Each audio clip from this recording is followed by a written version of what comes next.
We think of kicking in triathlons as, well, is it propulsion or is it stability? It's really about stability. We don't want to overkick because we've got to ride our bikes and run afterwards.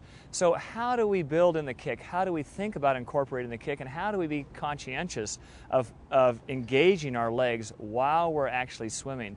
Well, there's a few drills that you can incorporate to really maximize that kick potential that you may have not uncovered. When you're incorporating kicking drills into your routine, you want to start off with a back flutter kick. Well, why on your back? Well, when you're on your back, you're in an advantageous position to generate more propulsion off your foot. You can get a little more knee flexion and a little more hip flexion. And the way you use the kickboard is to put your fingers on top of the kickboard with your thumb underneath and extend your arms over your head, laying your head back, pushing your hips up, and then you can kick up towards the surface. And as you're kicking up towards the surface, make sure that you keep your toes in and you just make the water boil. You don't want to kick up so you have this big vibrant splash coming above the water. Just a very subtle, willowy flutter kick. The second one to go from a back flutter kick is actually to incorporate a dolphin kick. And a dolphin kick, both legs work simultaneously.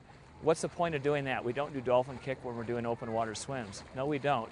But you use your stomach muscles. You allow your entire torso to flex and to extend, which loosens up your low back and also your stomach.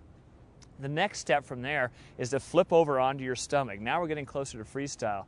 When you're on your stomach, you start with both arms extended, drop one arm down to the side, put your face below the surface, and start just a gentle, supple flutter kick. Heels should come up to the surface, slight knee bend, feet should drop down about 12 to 18 inches. The second phase of that is to put both hands on top and then just do a front flutter kick with your face underneath.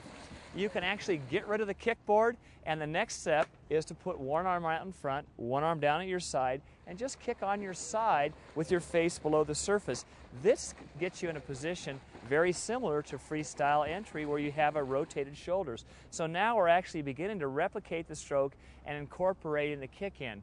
And lastly, if you take 4 to 6 strokes and you emphasize the kick, you can take the 4 to 6 and then pause, go 4 to 6, pause in the other side, and generate your kick.